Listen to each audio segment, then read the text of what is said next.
सहनाववतु सहनौ भुनक्तु सह वीर्यं करवावहै तेजस्विनावधीतमस्तु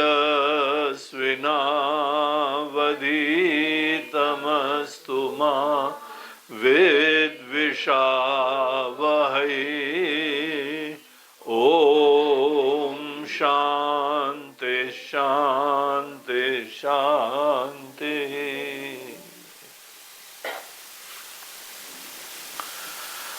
हरि ओम। कल हम लोग श्री राम गीता की भूमिका देख रहे थे। श्री राम गीता हम लोगों ने देखा कि ये ब्रह्मांड पुराण के अंतर्गत एक रामायण हम लोगों को प्राप्त होती है जिसका नाम है अध्यात्म रामायण। अध्यात्म रामायण में यही भगवान श्री राम के जीवन की जो कथा है उसको पूरा आध्यात्मिक दृष्टि से बताया हुआ है।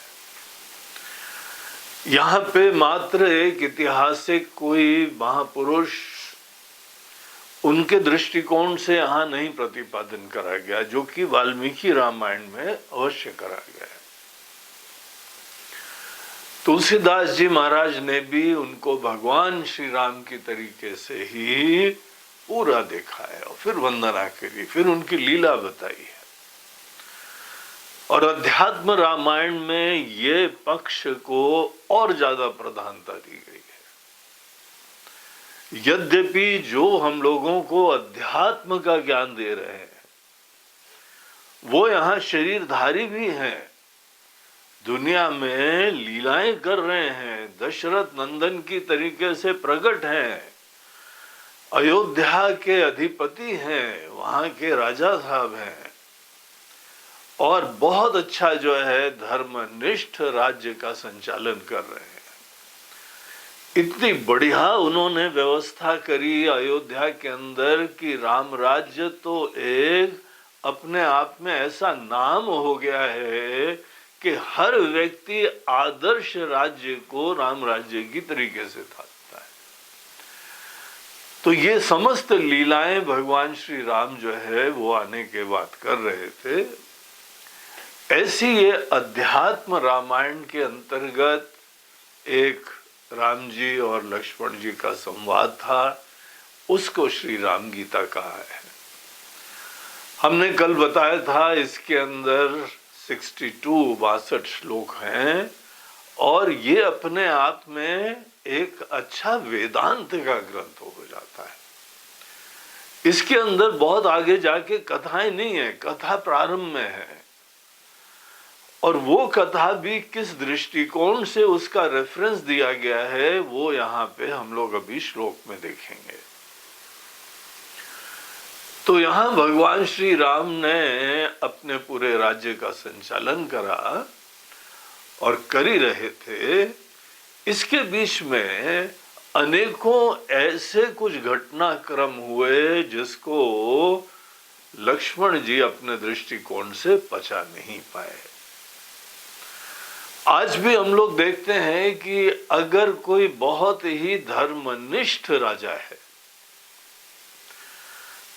वो पूर्ण रूप से सबके कल्याण के लिए समर्पित है, खुद अपना व्यक्तिगत कोई भी स्वार्थ उसके जीवन में नहीं दिखाई पड़ता है, ऐसे लोगों का निर्णय कई बार बड़ा विलक्षण होता है।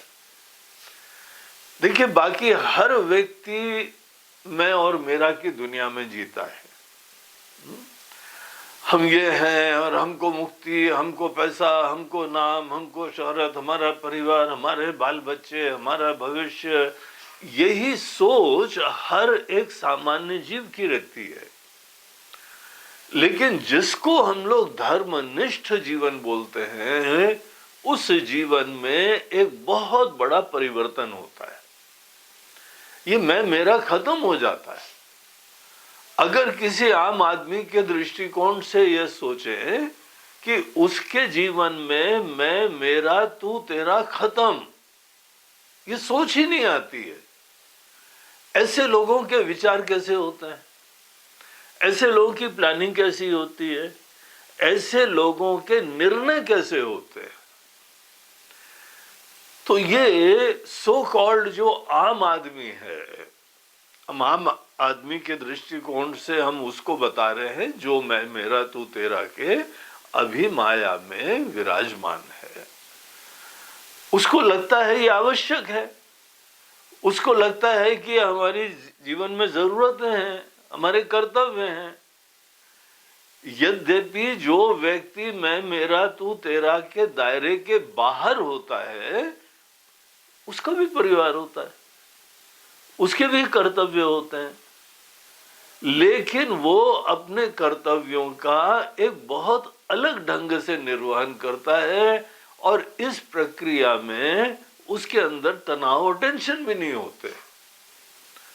बल्कि ये देखा गया है कि अगर ये मैं मेरा तू तेरा, ये हमारा है, ये उसका है, और इसके लिए तो जिम्मेदारी है, हमारे ऊपर ही सब बोझा है, हम ही को सब करना है, अगर ये लड़का शादी नहीं करेगा तो क्या होएगा, इसकी शादी करवाना, इसकी नौकरी करवाना, इसकी पढ़ाई करवाना, ये जो है वो घर के अंदर माता पिता वो सोचते हैं ना। सोचना एक बात होती है, टेंशन लेना इस चीज की दूसरी कहानी होती है, हाँ? सब लोगों को सोचना चाहिए, अगर तुम माता पिता हो तो तुम्हारा काम है संस्कार देना, लालन पोषण करना, कोई स्वस्थ रहे, संस्कारी रहे, ये सब चीजें सुनिश्चित करना सबका काम होता है।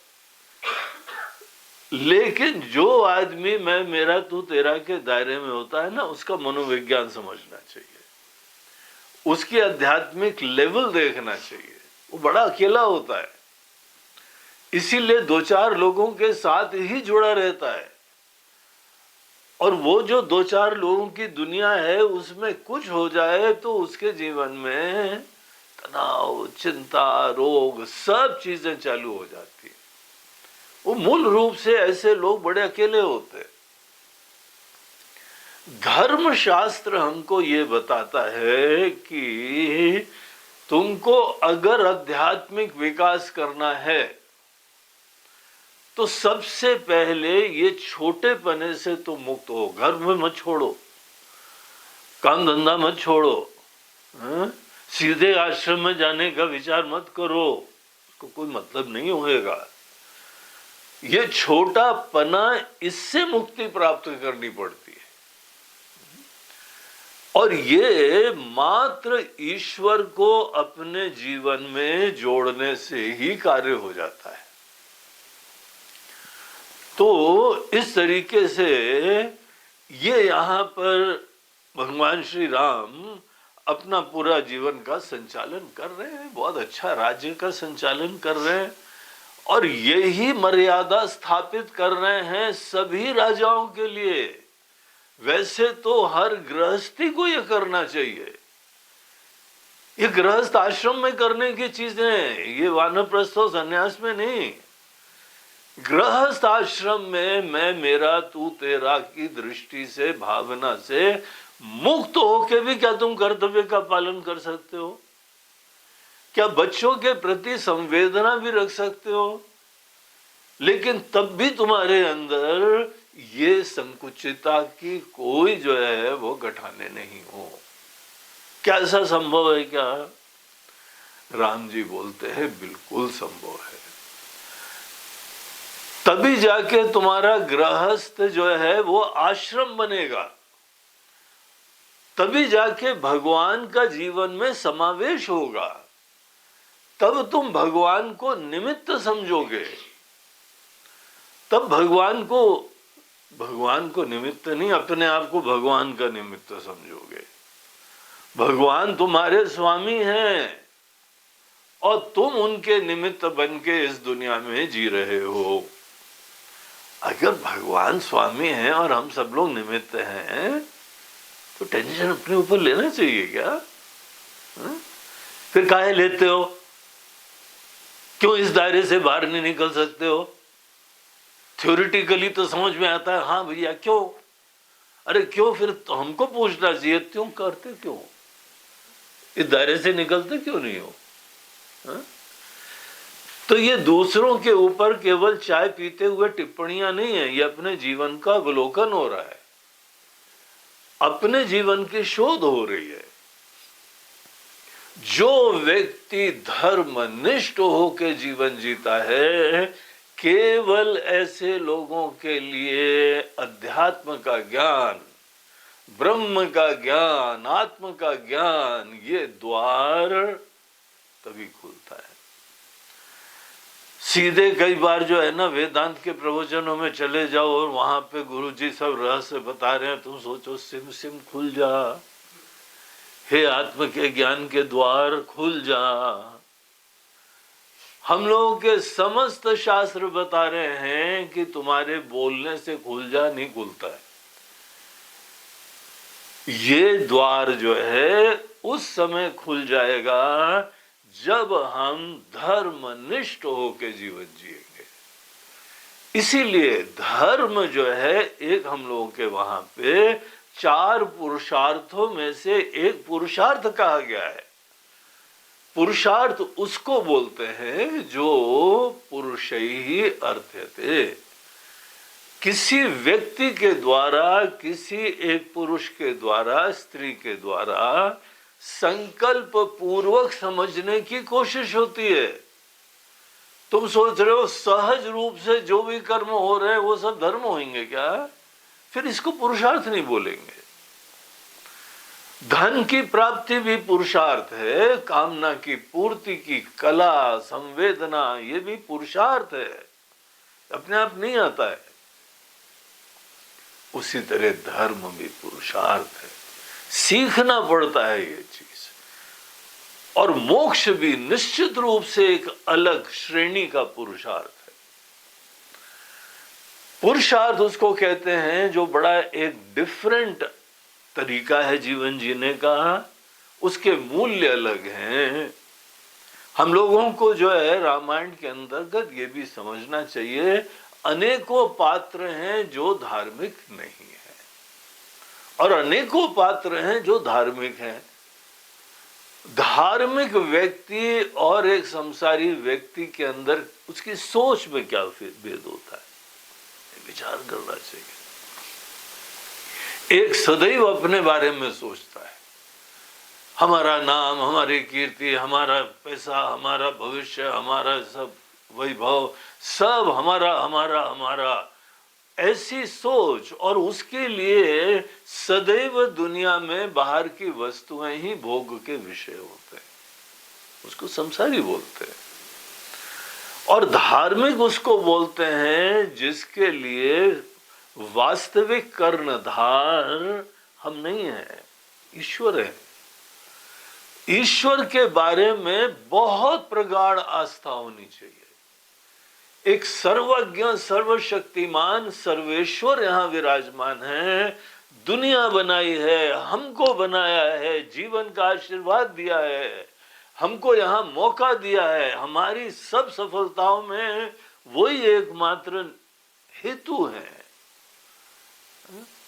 जो जो उपलब्धियां हमने जीवन में करी हैं, जिसके बारे में हम गर्व भी करते हैं, ये सच्चाई है ईश्वर का ही छोटा सा कृपा पात्र, कृपा दृष्टि मात्र तुम्हारे ऊपर पड़ी हुई है।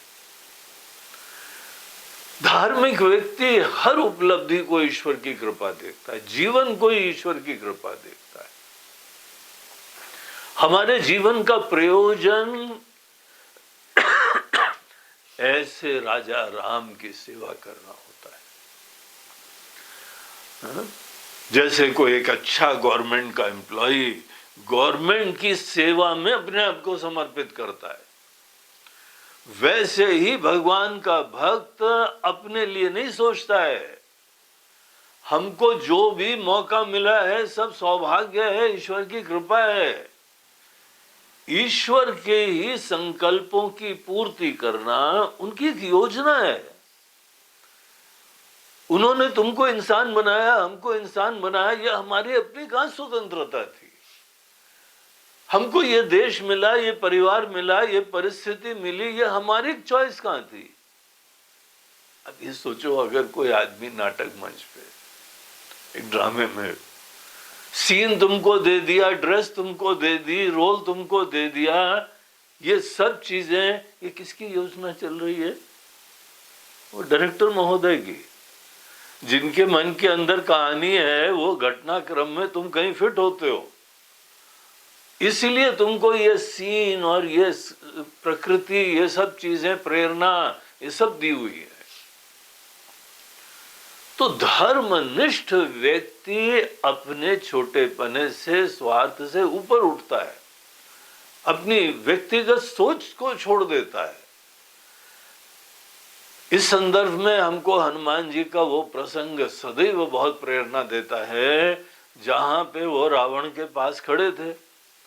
बोला, वानर तुम डरते नहीं हो? हमारे पास खड़े हो, दुनिया के सबसे भयंकर आतंकवादी। आतंकवादी के सामने कोई निडर होके खड़ा हो ना, तो आतंकवादी फेल हो जाता है।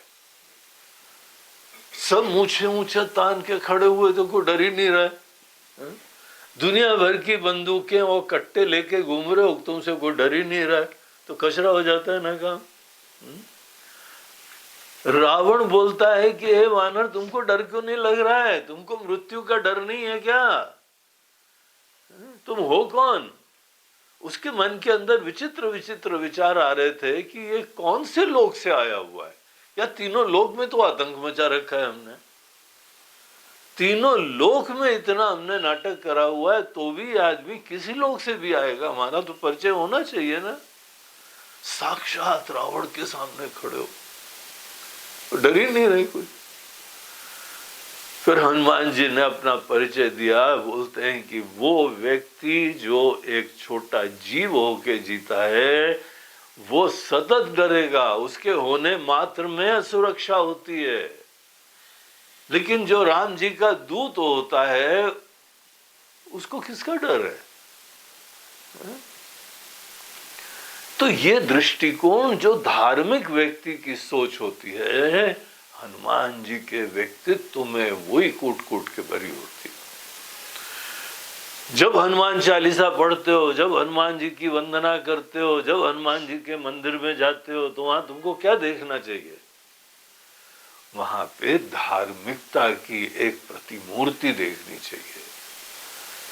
कैसे कोई यहाँ पे शरीरधारी मैं मेरा तू तेरा की चिंता से मुक्त होके जी रहा है।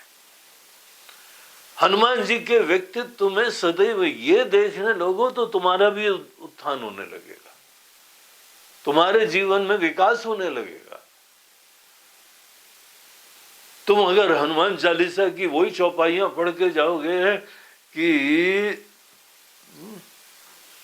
सभी तुम्हारे रोगों का नाश हो जाता है, सभी तुम्हारे दुश्मनों की समाप्ति हो जाती है, जपत निरंतर हनुमत बीरा, तो तुम केवल दुश्मनों का नाश करने के लिए आए हो, तो रोगों का नाश करने के लिए आए हो। ठीक है, शुरुआत में कोई आदमी इन चीजों से प्रेरित हो रहा है, कोई हर्जा नहीं है, लेकिन एक न एक दिन हनुमान जी के व्यक्तित्व में आम संसारी व्यक्ति से कुछ डिफरेंस तो देखो। राज गद्दी पे बैठे हैं, मिनिस्टर थे सुग्रीव के किष्किंधा में, राज्य में, कभी अपना उन्होंने कोई स्वार्थ का काम नहीं करा है। बाद में उन्होंने जाके जो है वह विभीषण जी को मंत्रणा दी और उनको भी राज के पद पे बैठाने का पूरा जुगाड़ कर दिया। कोई स्वार्थ की चिंता नहीं करी। सोने की लंका से दो चार अपने झोले में भी भर के ले आते, वहां पे तो रोड सोने की बनी हुई थी। लेकिन कैसे हनुमान जी अपना कोई चिंता ही नहीं करते हैं। वो लोग चिंता करें जो सब अकेले हैं, जिनके कंधों के ऊपर सब बोझा होता है। वो लोग कौन चिंता करें जिनका चिंता करने वाले खुद जो है जगदीश्वर होते हैं। ये विश्वास ही हमको निश्चिंत कर देता है। तो यहां पे राम जी जो हैं वो धर्म का कार्य कर रहे थे, लेकिन धर्म का कार्य करते करते अनेकों निर्णय ऐसे होते हैं जो कि मैं मेरा से ऊपर उठा हुआ है, उसको समझने में दूसरे संसारी लोगों के अंदर कई बार बहुत मुसीबतें होती हैं, धर्म संकट होता है। तो यहां रामायण के अंतर्गत जब राज्य का संचालन कर रहे थे राम जी, इसी बीच में एक घटना घटित हुई, और वो तब घटना घटित हुई जब राम जी ने पता लगा कि सीता जी गर्भवती हो गई, और गर्भवती हो गई हैं। जहां उनको ये सूचना मिली तो इनका दिमाग अलग लेवल पे चल रहा था।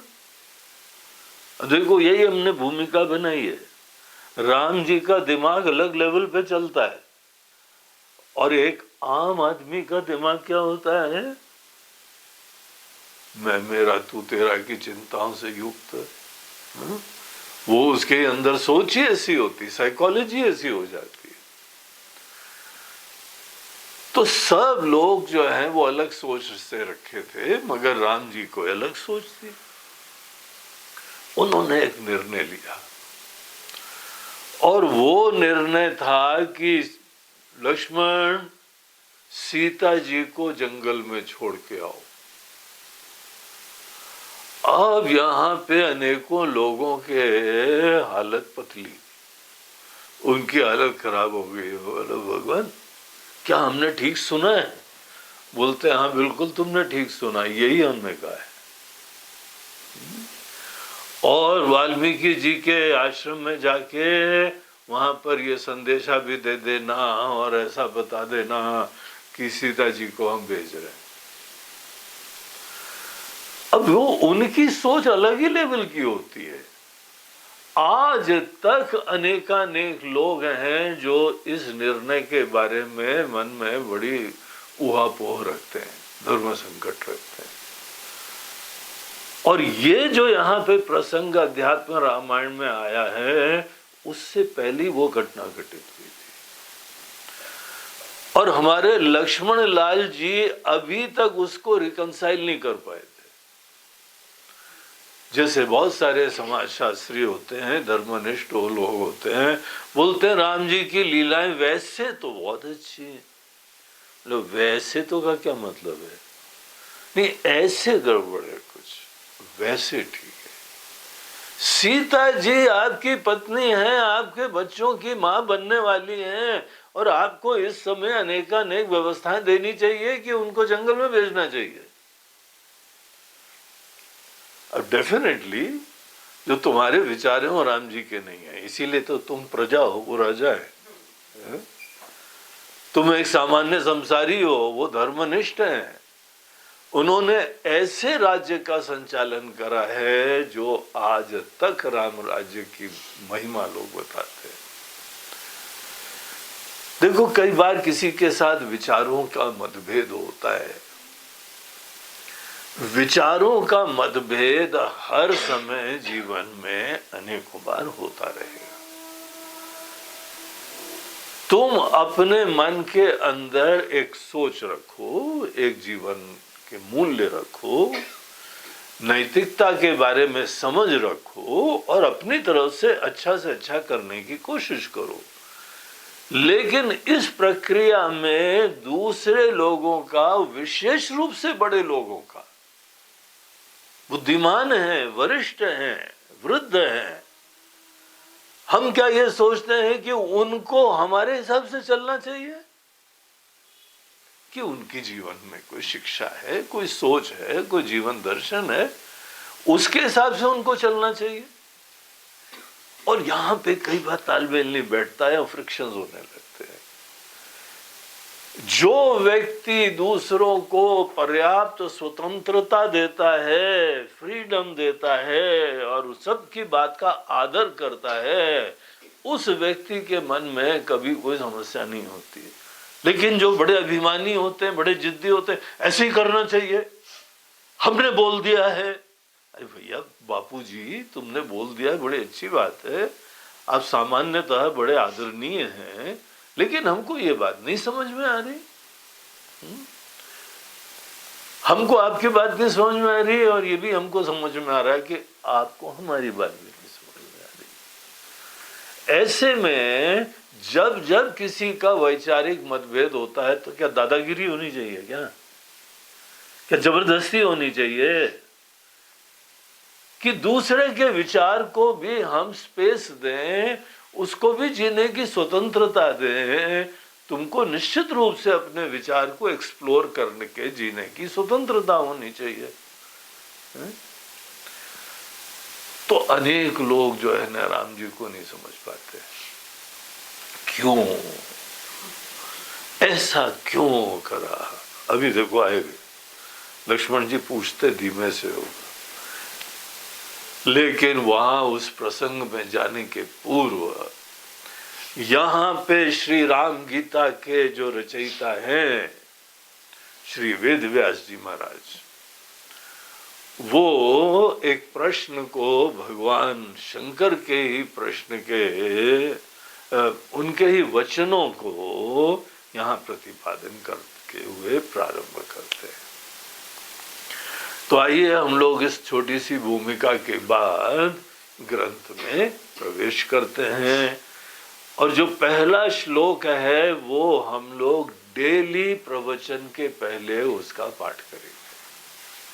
वो मंगलाचरण है, स्तुति का श्लोक है और बहुत सुंदर राम जी की एक प्रार्थना है। तो क्या बोलते हैं, हम श्लोक पढ़ेंगे। आप सब लोग को हमने कल निवेदन करा था कि राम गीता का ग्रंथ, इसके श्लोक अपने पास रखो। अगर कोई पुस्तक उपलब्ध है या गीता प्रेस की अध्यात्म रामायण उपलब्ध है, इसको जरूर ले आओ, इसको रखने योग्य है, खरीद के लाओ। और नहीं तो कोई पीडीएफ निकाल लो, इंटरनेट से श्लोक निकाल लो। और इतना भी नहीं, अगर कोई तुमको समझ में आ रहा है तो यहाँ हमारे आश्रम में स्वामी जी को व्हाट्सएप करके रिक्वेस्ट कर लेना, स्वामी जी हम इतने नालायक हैं, हमको इंटरनेट पे मिल ही नहीं रहा है। इंटरनेट पूरा अंतरजाल है विश्व भर के अंदर। इंटरनेट का हिंदी नाम है अंतरजाल, बाय द वे। तो ये अंतरजाल जो पूरे विश्व में व्याप्त है, हर लाइब्रेरी में, हर घरों में, हर स्वामी लोगों के पास, सब जगह उपलब्ध है, लेकिन हमको इंटरनेट पे मिल ही नहीं रहा है। तो हम इतने पोंगा पंडित हैं, बोलते हैं अगर हो तो आपको सिंपल तरीका बता दें, व्हाट्सएप से वेदांत आश्रम की स्वामी जी को एक मैसेज डाल दो, हाथ जोड़ के डालना, उसमें हाथ जोड़ने वाला आइकॉन ऊपर रखना, और अपनी जो है ना वो विनम्रता, अपने अज्ञान को स्वीकार करना, उससे करुणा उत्पन्न होती है।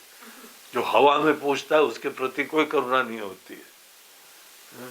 स्वामी जी हम गधे हैं, हम नालायक हैं, हमको समझ में नहीं आ रहा है, हम इंटरनेट भी उपलब्ध है, जियो का प्लान भी लिया हुआ है, लेकिन ढूंढने की अकल नहीं है। यहाँ लोग मोबाइल लेके आते, बंद करना नहीं जानते।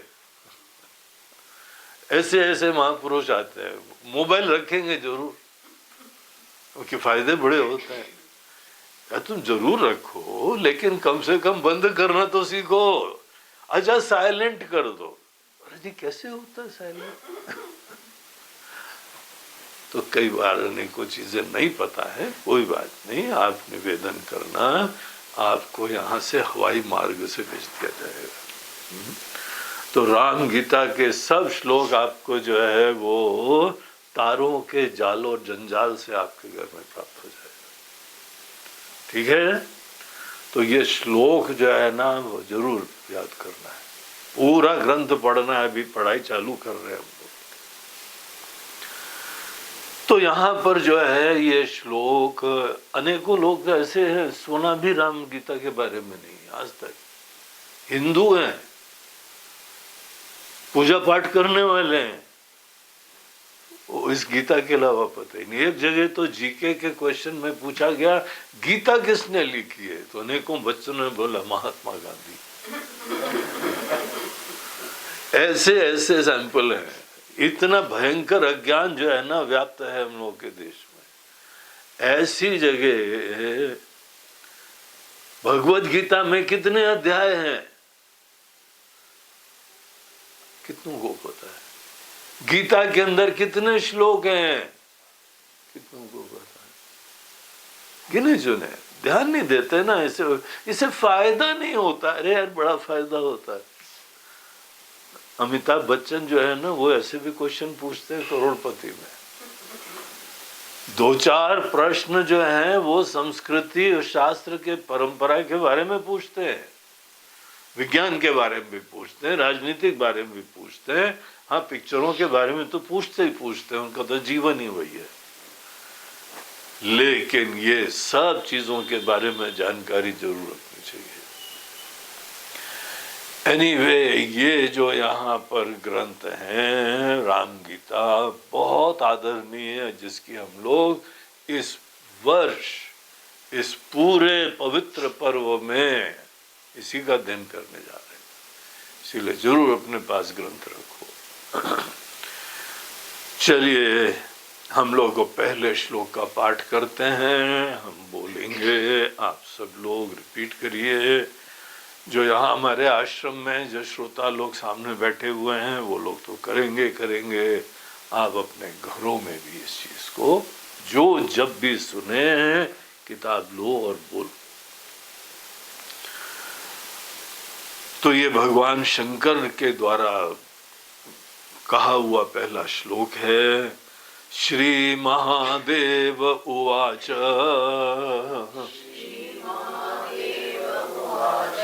ततो जगन्मंगल मंगलात्मना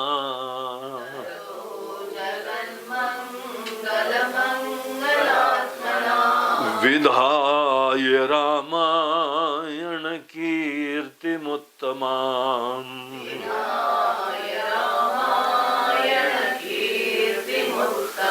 चचार पूर्वाचरितं रघुत्तमो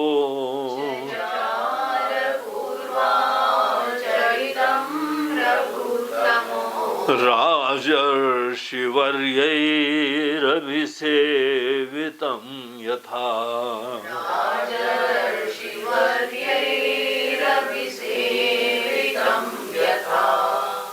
तो राम गीता का प्रारंभ शंकर भगवान के इस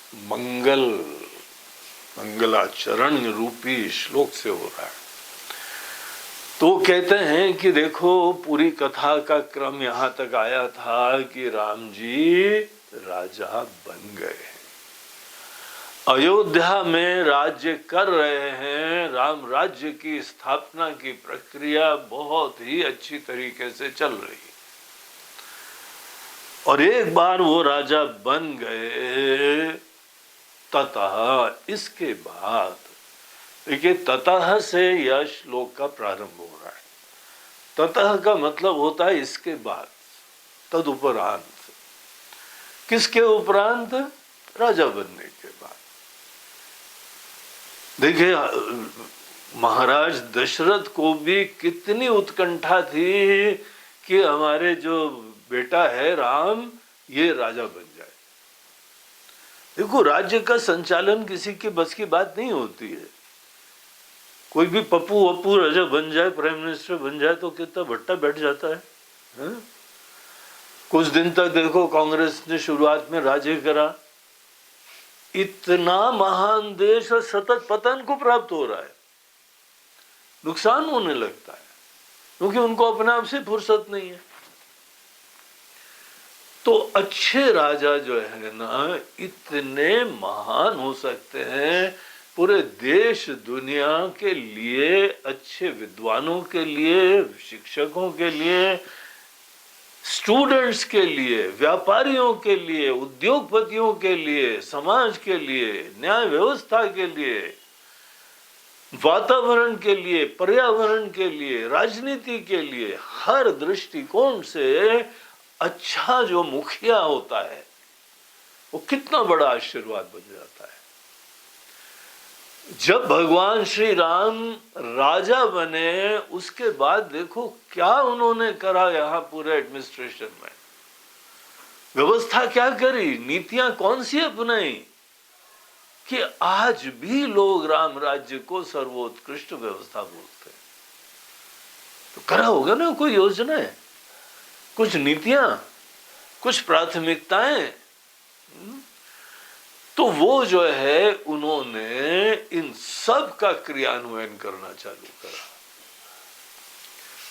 जब भरत वापस आ गए थे तो भरत के भी मन के अंदर यही विचार आया कि राम जी जैसे कोई बहुत समर्थ कोई राजा बनने योग्य हैं, तो हमको क्यों बनाया जा रहा है? हमारा जीवन तो राम जी से सतत प्रेरणा लेना है। हमको इतनी प्रेरणा अपने बड़े भाई से मिला करती है, शिक्षा मिलती है उनके रहते रहते। वो भी यही चीज बता रहे थे। महाराज दशरथ के मन के अंदर उत्कंठा थी, इनके सब गुरु लोगों के मन के अंदर उत्कंठा थी। पूरी प्रजा से पूछा गया, हर व्यक्ति बोल रहा है हाँ भाई इनको राजा बनाओ। देखो सबको बड़प्पन देते हैं, सबको मौका देते हैं, सबके अंदर उत्साह उत्पन्न करते हैं, और जो स्वार्थी होता है वो अपने कल्याण करता है, हमारा फायदा। अभी जो है प्रधानमंत्री मोदी जी गए थे एक देश, उसका नाम है ब्रूनेई। तो ब्रूनेई जो है ना वो यहीं पे इंडोनेशिया सिंगापुर के आसपास एक द्वीप में उनका है देश है। और वहां पे जो है एक सज्जन, छोटा सा देश है, सुल्तान है वहां के। तो घर के जो राजा हैं उनको इस्लामिक है इसीलिए सुल्तान बोलते हैं। उनके बारे में बता रहे थे इतने अमीर हैं, और अमीरी का क्या फायदा होता है? 130 सबसे लेटेस्ट कारें हैं उनके पास। अब देखो तुमको गद्दी पे क्या बैठा दिया, तुम कार ही जमा कर रहे हो। कभी देखा छोटे छोटे बच्चे लोग वो कार खरीद रहे हैं, कोई जो है ना गुड़िया खरीद रहे हैं, कोई कपड़े खरीद रहे हैं।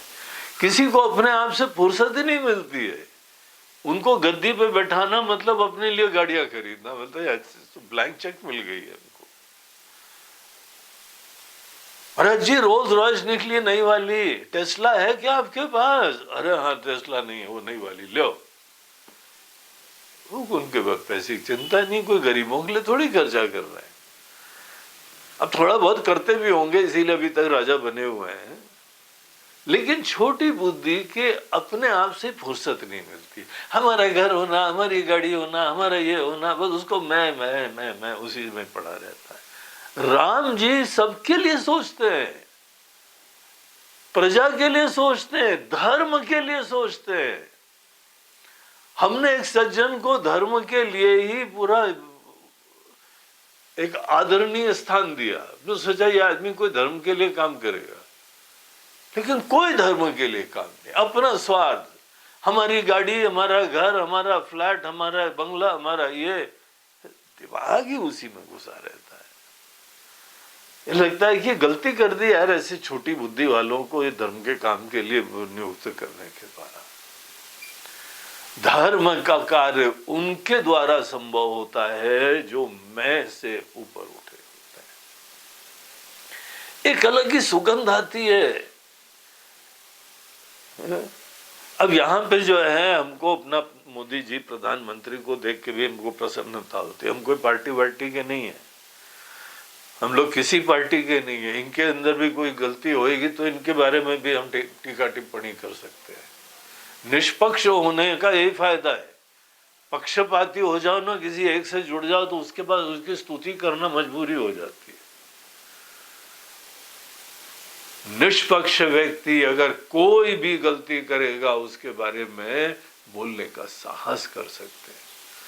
अच्छाई हो तो हम गुणगान भी कर सकते हैं। ये अपने छोटे पने से स्वार्थ से ऊपर उठे, ना अपना परिवार, ना अपनी प्रॉपर्टी, ना अपना घर, ना अपनी गाड़ी, कुछ भी अपना नहीं रखा हुआ है, और देश के लिए सोते हैं, जगते हैं, सपना देखते हैं, विचार करते हैं, घूमते फिरते हैं, सोते नहीं है। ऐसा जो है ना कोई व्यक्ति मिलना भी दुनिया में दुर्लभ होता है। किसी ने बोला दुनिया में नहीं मिलते तो यार तुम ही बन जाओ ना, तुमको बनने में क्या दिक्कत है, क्यों नहीं बनते हो ऐसे? पता नहीं महाराज जी बनते ही नहीं है, वो इसमें से ऊपर ही नहीं उठ पाते। घर की चिंताएं, बच्चों की चिंताएं, बीबी की चिंताएं, बीमारी की चिंताएं, हम चिंताओं का जो है ना चक्रव्यूह कभी भेदन ही नहीं कर पाते। जीवन गुजर जाता है, इससे निकल ही नहीं पाते। सोच लो, जो मैं से ऊपर उठते हैं कितने बड़े महारथी होते हैं, कितने अलग टाइप के लोग होते हैं।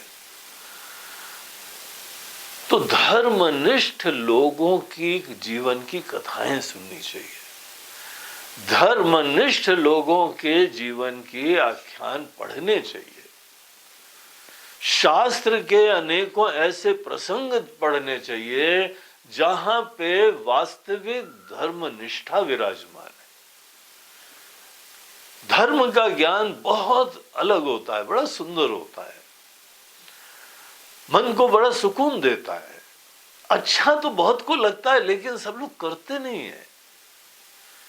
करने की बारी आती है तो वही छोटा पन्ना, मैं मेरा, तू तेरा, तू तेरा तू निपट, हम अपना तो हम निपटे। ऐसी सोच जो है, इससे ऊपर उठ पाना यही माया से परे जाना है। देखिए, जैसे ये राम गीता है ना, वैसे रामचरितमानस के अंतर्गत भी एक राम गीता आती है,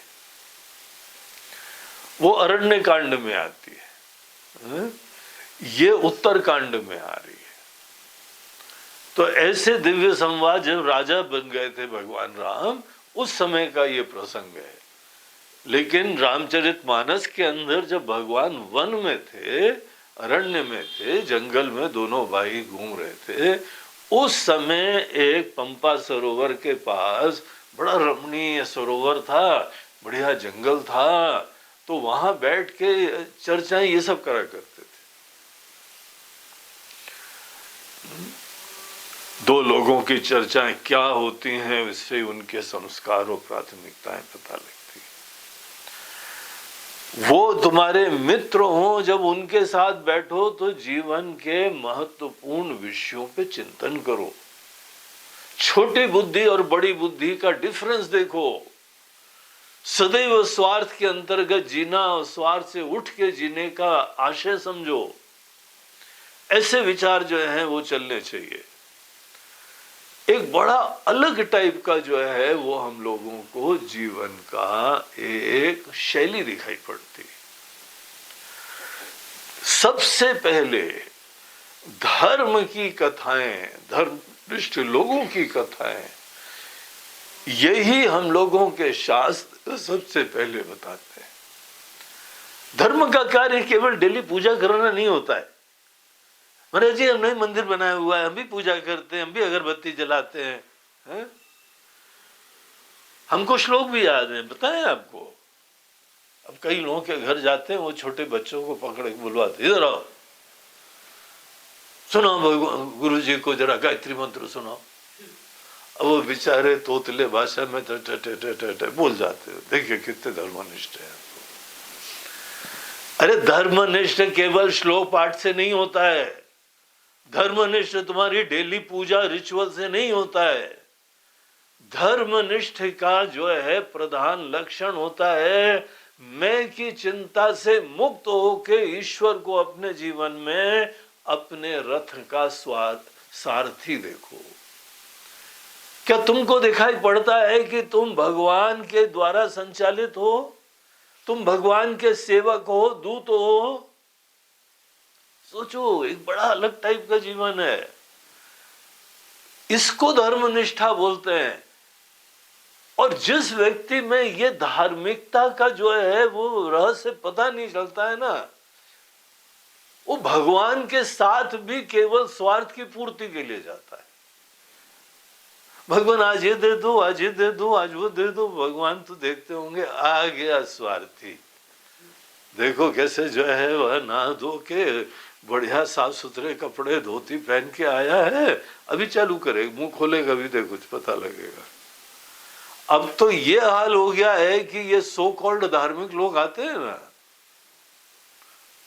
तो जहां वो श्लोक को बोलते हैं अरे पॉइंट के ऊपर आओ ना, आज क्या मांगने आए हो?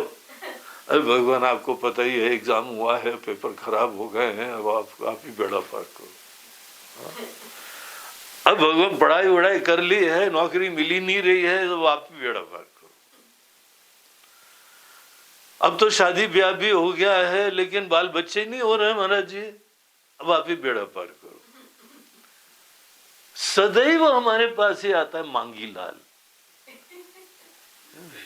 अगर तुम भगवान को केवल अपने वासना, स्वार्थ और कामनाओं की पूर्ति के लिए मात्र देखते हो तो पता क्या तुम्हारी दृष्टि है? भगवान एजेंट है तुम्हारे काम की पूर्ति के लिए। सही बात है ना? मुंडी हिलाओ। ऐसे हम लोगों ने भगवान को मना लिया है और हम सोचते हैं भगवान है बड़े बेवकूफ, लड्डू पेड़ा चढ़ाएंगे, भगवान ताजे वाले लड्डू हैं। जैसे किसी सरकारी दफ्तर में जाओ ना तो वहां महाराज जी नए लड्डू लाए, बोलते हैं हाँ बेटा कैसे काम से आए? फाइल पे साइन करवाना था। अच्छा ठीक है, लड्डू हमारे सचिव को दे दो। और लड्डू के साथ कुछ और भी है कि नहीं है? हाँ महाराज जी लिफाफा भी है। अच्छा ठीक है दे दो। जैसे हम लोग यहाँ बाबुओं से काम कराते हैं, लेन दे के over the table, under the table, और जो काम करवाते हैं। कौन बाबुओं की स्तुति करता है? कौन उनको भगवान समझता है? बहुत शक्तिशाली है। शक्तिशाली के पास जाके अपने स्वार्थ की पूर्ति करवाना ये कोई धार्मिकता है क्या? इस स्वार्थ की पराकाष्ठा है। केवल अपने स्वार्थ के लिए, जहां बीमारी हुई हवन कर रहे हैं, यज्ञ कर रहे हैं। अरे कभी भक्ति के लिए भी कर लो बांगड़ू,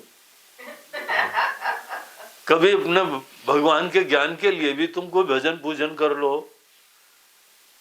तुम्हारी ऐसी दुर्दशा है कि जब तक मुसीबत नहीं होगी तुम पूजा करने नहीं आओगे। इसीलिए हमने सब ग्रहों को बोल रखा है ग्रह शु, पड़े रहो इनके पीछे। इन लोगों के पीछे जब मुसीबत दो तभी इन लोगों में भक्ति उमड़ती है। प्यार व्यार तो इनको मतलब नहीं है। भगवान के कोई जो है वो निमित्त बन के तो जीना नहीं है। जीना तो अपने स्वार्थ के लिए है, अपने ही अभिमान के वर्धन के लिए जीना है। तो इनको भक्त बोलेंगे क्या? कौन इनको भक्त बोलेगा? कोई मूर्ख ही होएगा जो इनको भक्त बोलेगा। ये भक्ति नहीं है। भक्ति होती है आप पूजा भी करो, भजन भी करो, तीर्थ भी करो। महाराज जी हमने सब तीर्थ निपटा दिए। बोलते हैं ठीक है तुमने निपटा दिया, अब भगवान की बारी। अब भगवान तुमको निपटाएंगे। निपटाने का ही खेल है तो निपटो, अब निपटाए जाओगे तुम। भगवान कोई बेवकूफ नहीं है। या तुम किसी को पहचान जाते हो इतनी आसानी से? ये स्वार्थ के लिए आता है तुम्हारे पास। जब तुम्हारे जैसे छोटी बुद्धि वाले लोग भी इतना विवेक रखते हैं कि कौन स्वार्थी है कौन सच्चा प्रेमी है, आसान तो वैसे भी नहीं है ये जानना, लेकिन तब भी कोई ना कोई तो आइडिया लग जाता है ना। भगवान तो सर्वज्ञ है। हम लोग भगवान के पास जाते हैं, भगवान के पास अगर कोई व्यक्ति केवल स्वार्थ के लिए जाता है उसको कभी भक्ति का आशीर्वाद नहीं मिलेगा। कितना पूजा कर ले, कितना जो है माला जप ले, कितना बढ़िया टीका लगा ले, माथे से लेके नाक की टिप तक। टीका बड़े प्रकार के होते हैं, उनसे संप्रदायों का आइडिया लगता है। त्रिपुंड वाला टीका, 11 नंबर का टीका, नाक तक का टीका, माथे तक का टीका, आज्ञा चक्र तक कोई रुक जाते हैं। कई बोलते हैं आज्ञा चक्र से नीचे तक आना चाहिए, तो नाक के टिप तक लगा, वो पहचान हो जाती। अच्छा वैष्णव हो, अच्छा इस समय तुम हरे राम हरे कृष्ण वाले हो। इन सब चीजों के लिए होता है, तुमको कोई भगवान की भक्ति के लिए होता है क्या? खुद सोचो। हमें कटु सत्य बता रहे हैं, जो हम भी उसी प्रक्रिया से गुजरे हैं। भक्ति की प्रेरणा नहीं होती जल्दी जल्दी। बड़े विरले होते हैं गोस्वामी जी की तरीके से जो बोलते हैं प्रिय लागो मोहे राम। हमको राम जी अच्छे लगने लगे महाराज जी, ये कैसे होता है? हमको लोग अच्छे लगते हैं, हमको जो है भोग अच्छा लगता है, पैसा अच्छा लगता है, इज्जत अच्छी लगती है, ये सब अच्छा लगता है। इसमें पूरे लिस्ट में कहीं राम जी हैं क्या? महाराज जी राम जी वो हैं जो जिनके पास जाते हैं ये काम बनवाने के लिए। अच्छा, एजेंट मतलब है ना, एजेंट बना रखा है, फिर फोकट में बोलते हो भक्ति है।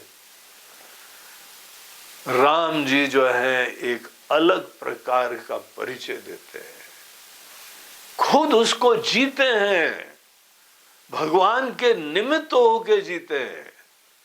कर्म के क्षेत्र में हम वेदांत के ज्ञान से युक्त होके नहीं जीते हैं।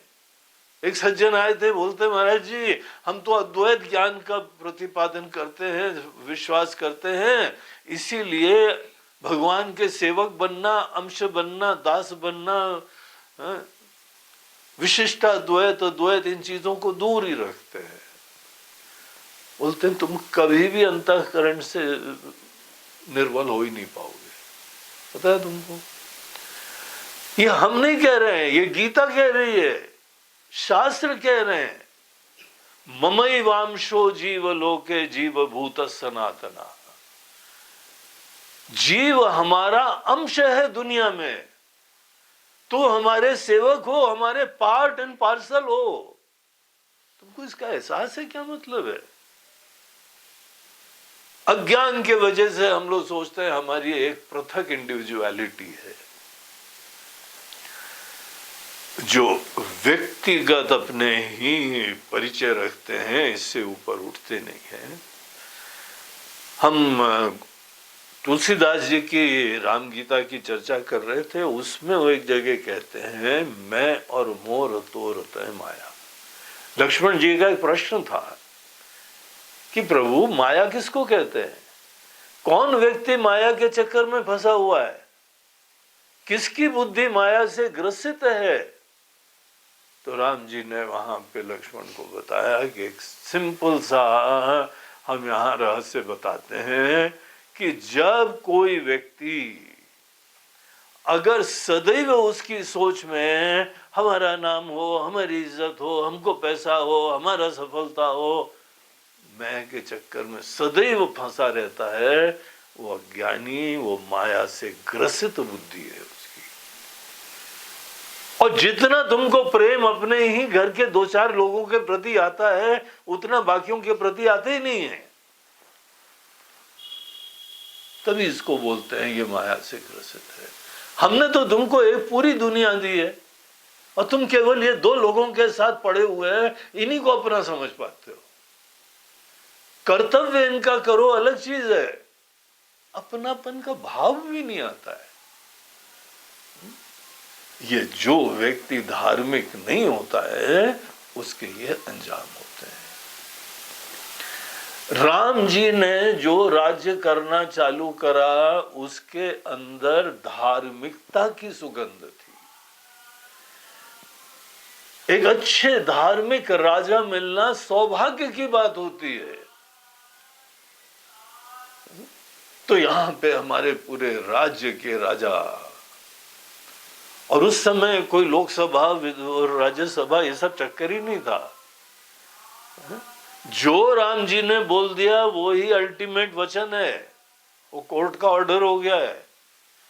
यहाँ पे तो जो है पहले तो लोकसभा में बिल पास नहीं होता है, कहीं राज्यसभा में नहीं होता है, और अगर पास भी हो गया तो सुप्रीम कोर्ट अलग बैठा हुआ है, सुप्रीम कोर्ट कई बार निरस्त कर देता है।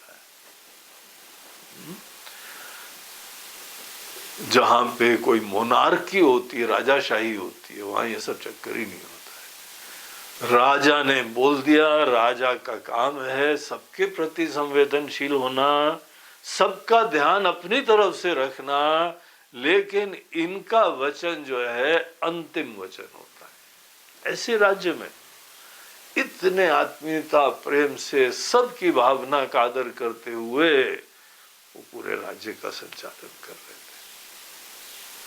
तो शंकर भगवान क्या कहते हैं, देखिए श्लोक के अंदर ततः, हम ततः शब्द के ऊपर प्रकाश डाल रहे हैं। ततः का मतलब राजा बनने के बाद, धर्मनिष्ठ राजा होने के बाद अनेकानेक दिव्य विलक्षण कार्य हम लोगों को देखने को मिल रहे थे।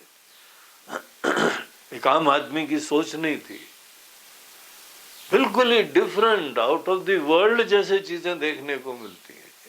एक सोच ही अलग देखने को मिलती है। तो ततः राजा बनने के बाद धर्मनिष्ठ जो है राज्य के संचालन की प्रक्रिया में जगन मंगल मंगलात्मना, देखो नाम क्या देते हैं राम जी को, मंगल आत्मा। तो जो जिनकी आत्मा, जिनका मैं, जिनका अस्तित्व इतना मंगलकारी है, उसके अंदर सुगंध ही मंगलता की आती है। कभी अपनी चिंता ही नहीं है, कभी बैठ के हमारा क्या होगा, हमारा बुढ़ापा और हमारी बीमारी और हमारा भविष्य, और इसी को जो है ना ज्योतिषी लोग बनाते हैं, बोलते हैं आओ बेटा चिंता है ना, हम तुमको बताते हैं, ऐसा करो वैसा करो। अपनी चिंताओं से जो ग्रसित होता है दीन आत्मा होती है, क्षुद्र आत्मा होती है, स्वार्थी आत्मा होती है। और भगवान शंकर राम जी को विचार करते हुए क्या देखते हैं, मंगल आत्मना। हे मंगल आत्मा, आपका तो दर्शन मात्र, आपकी कथाओं का श्रवण मात्र, आपकी लीलाओं को देखना मात्र, ये हमारे लिए मंगलकारी हो जाता है। अगर राम जी को कोई धर्मनिष्ठ न देखे तो आप बता दें मंदिर में भी जाओगे ना, आपको कोई पुण्य नहीं मिलेगा। अब राम जी को उस दृष्टि से देखते ही नहीं हो, उनको निस्वार्थ और सबके मंगल की कामना का मूर्तिमान रूप है। कभी देखते हो ऐसे आप? अगर ऐसे देखने लगो ना तो ही आपको पुण्य की प्राप्ति चालू हो जाएगी। राम जी के वहां मंदिर में जाओ, भगवान कृष्ण के मंदिर में जाओ, शंकर भगवान के मंदिर में जाओ, हनुमान जी के मंदिर में जाओ, और इन सबकी जननी माता जी उनके मंदिर में जाओ, ये सब केवल हमको मंगल आत्मा होके जीने की प्रेरणा देते हैं। और जहां जहां किसी समाज में सांस्कृतिक पतन होता है वहां ये संदेश खो जाता है। वहां हर व्यक्ति छोटी बुद्धि से युक्त, अपने स्वार्थ की चिंता से ग्रसित, ऐसी दुर्दशा हो जाती है। और ऐसे में तनाव और विकार ना होते हो और क्या होंगे। तो मंगल आत्मा का दर्शन, मंदिर जाना केवल मंगल आत्मा को देखने जाना चाहिए, मंगल आत्मा की सन्निधि होनी चाहिए, मंगल आत्मा की लीलाओं का स्मरण करना चाहिए। एक अलग सोच है वो, अपने स्वार्थ से ऊपर उठ के सोचना। ये सोच जब किसी व्यक्ति के जीवन में ये आता है तब उसके जीवन में धार्मिकता का प्रारंभ होता है। धार्मिकता केवल तभी संभव होती है जिस समय कोई व्यक्ति के अंदर अपने स्वार्थ की चिंता नहीं। शंकराचार्य जी भज गोविंदम में कहते हैं, वातुल किम तव नास्ति नियंता, हे पागल तुम्हारे क्या लिए भगवान नहीं है क्या, अकेले आए हो, खुद ही बनाया शरीर, खुद ही तुमको पूरा जीवन का संचालन करना है। इस टाइप से जो है वो तुमको लगता है दुनिया भी बनाई है, हवा भी बनाई है, पानी भी बनाई है, खाना भी बनाया है, सब तुम्हें बनाया है। तो ऐसे व्यक्ति को अपनी चिंताओं से ऊपर उठ के दुनिया देखनी चाहिए। ये यथार्थ में जगना होता है। तो मंदिर में जाना मंगल आत्मा का दर्शन करना होता है, और जो मंगल आत्मा होता है वो ही सबका मंगल करता है।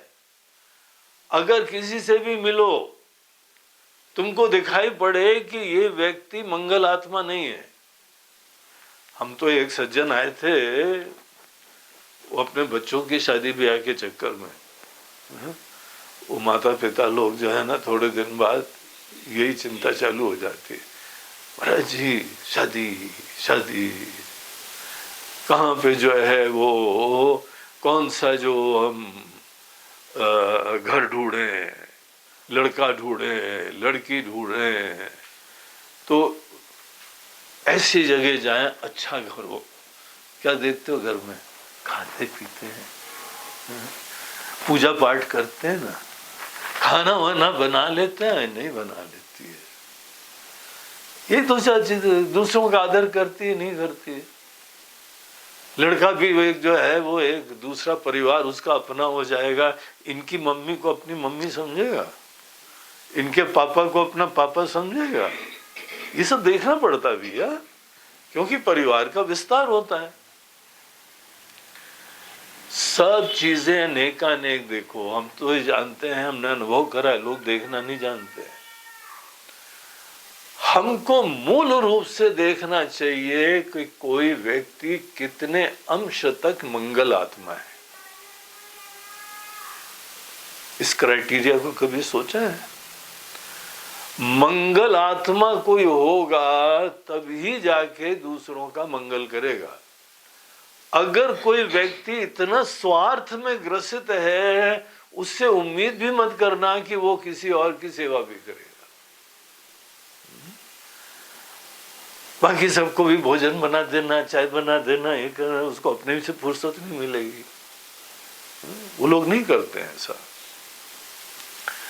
तो इस तरीके से यहाँ पर जो है मंगल आत्मा, भगवान शंकर राम जी को ऐसे देखते हैं। और अगर भगवान शंकर राम जी को मंगल आत्मा की तरह देखते हैं तो ये हम लोगों को भी संदेश है, हमको भी भगवान को मंगल आत्मा की तरह देखना चाहिए। और जो मंगल आत्मा हो जाता है उसकी सवेरे सवेरे प्रार्थना ये होती है, धन्य है हम जीवित हैं, हमको फिर से जीवन प्राप्त हुआ, हमको फिर से एक दिन प्राप्त हुआ, ईश्वर की असीम कृपा बरस रही है। मंगल आत्मा बनने के लिए सात्विकता के विचारों का समावेश होता है। हम लोग के पास तीनों विकल्प होते हैं, तामसी भी बने रहो, पढ़े सोते रहो, या अपने राजसी बने रहो, अपने स्वार्थ की सोचते रहो, या सात्विक बनो जहां पे सबके हित का सोचो और अपने ऊपर धन्यता का सोचो। जो धन्य होता है वो मंगल आत्मा होता है। जब जब किसी धन्य व्यक्ति से मिलोगे ना तो तुमको सुगंध मिल जाएगी। बड़े मस्त होते हैं, खुश मिजाज होते हैं, हर हाल में प्रसन्न होते हैं। एक बाबा जी बड़े खुश, मतलब बाबा जी क्या आज बड़े खुश दिखाई पड़ रहे हैं। अरे यार 7:30 चालू हुई हमारी है? जी 7:30 चालू हुई तो आपको सुखी होना चाहिए कि दुखी होना चाहिए? बोलते हैं अरे यार तुमको पता है शनि की जब 7:30 आती है ना तो सब लूट जाता है, तो इससे महाराज जी खुश होने की क्या बात है? अरे यार बहुत दिन से ट्राई कर रहे थे, पूरा वैराग्य ठीक से हो, कुछ चीजें ऐसी थी छोड़ नहीं पा रहे थे, बड़े खुश हैं हम, हमारी बलबूते की बात नहीं है, भगवान छोड़ा देंगे। नाच रहे 7:30 आ गई, 7:30 आ गई। अरे कैसे विचित्र लोग हैं। बोलते हैं हाँ, जो मंगल आत्मा होते हैं ना, भगवान पे आश्रित होते हैं, संसार के ऊपर पराधीन नहीं होते हैं, वो लोगों की सोच ही अलग होती है। कथा पढ़ा करो, दर्शन करा करो, और ऐसे लोग जो मंगल आत्मा होते हैं वो जगत का मंगल करते रहते हैं। राम जी ने कितना जगत का मंगल करा, आज भी राम राज्य इसी जो चीज का प्रमाण है ना। तो भगवान शंकर बोलते हैं ततो जगन मंगल मंगलात्मना विधाय रामायण कीर्तिमुत्तमा। तो रामायण की उत्तम कीर्ति को उन्होंने और स्थापित करा और उसका विधान करा। और ये रामायण के जो श्री राम जी की कीर्ति है वो अकेली की नहीं है। राम जी से पूछो तो बोलते नहीं नहीं नहीं, ये तो हमारे वहां के घर की बात है, ये हमारे कुल की पहचान है, हमारे पूर्वजों की यही देन है। एक से एक महान हमारे पूर्वज लोग रहे हैं, हम उनके छोटे अंश भी बन जाए तो हम धन्य हो जाएंगे। इतने महान लोग हमारे कुल में रहे। तो इसीलिए जो उन्होंने भी कीर्ति स्थापित करी है, रामायण कीर्ति उत्तमा, उत्तम कीर्ति, इसी को जो है वो चचार पूर्वाचरितम रघुत्तमा, पूर्व में जो इनके पूर्वज लोगों ने महान अनेकों लीलाएं करी हैं, कार्य करे हैं, सोच का परिचय दिया है, उसी का वो यहाँ पालन कर रहे हैं। और एक राजर्षि की तरीके से, कितना अच्छा शब्द है, भगवान शंकर बोल रहे हैं राजर्षि वर्यैः ही अभिसेव्यताम यथा। एक होते हैं ब्रह्म ऋषि और एक होते हैं राजर्षि। राजर्षि होते हैं जो राजा होते होते भी ऋषियों के जैसे दिखाई पड़ते हैं, उनकी सोच ऋषियों जैसी होती है, उनके आचरण ऋषियों जैसे होते हैं। तो ये राजर्षि की तरीके से यहां जी रहे थे। तो ऐसे श्री राम जी को उन्होंने इस प्रकार से धन्यता से चिंतन करा। भगवान का स्मरण करना, ऐसी मंगल मूर्ति का स्मरण करना, वही मंगलाचरण हो जाता है। तो राम गीता के अंदर ये श्लोक एक मंगलाचरण की तरीके से है, जो हम लोग डेली प्रवचन के पहले इसका पाठ करेंगे, फिर आगे चर्चा करेंगे। तो आज हम लोग यहीं पे विराम लेते हैं और फिर कल अगले श्लोक में प्रवेश करेंगे। ओम पूर्णमदः पूर्णमिदं पूर्णात् पूर्णमुदच्यते पूर्णस्य पूर्णमादाय पूर्णमेवावशिष्यते। ओम शांति शांति शांति। हरि ओम श्री गुरुभ्यो नमः। हरि ओम नमः पार्वती हर हर महादेव। आज का ये प्रवचन प्रायोजित करा गया है इंदौर के एक अर्चित गर्ग नामक सज्जन। अर्चित गर्ग जी ये सुनील कुमार गर्ग के सुपुत्र हैं, छोटे सुपुत्र हैं, और इनका पूरा उद्योग है रेडीमेड गारमेंट्स का। उसमें ये बच्चे लोग खूब मेहनत करके सेवा कर रहे हैं। उनकी पत्नी, अर्चित की पत्नी पूजा गर्ग, नाम भी कितना बढ़िया है, पूजा गर्ग। तो पूजा का जो है वो आज जन्मदिन है। पूजा के जन्मदिन पे पूरा परिवार बड़ा इनके ही सन्निधि सहयोग से धन्य है, बड़ा खुश है।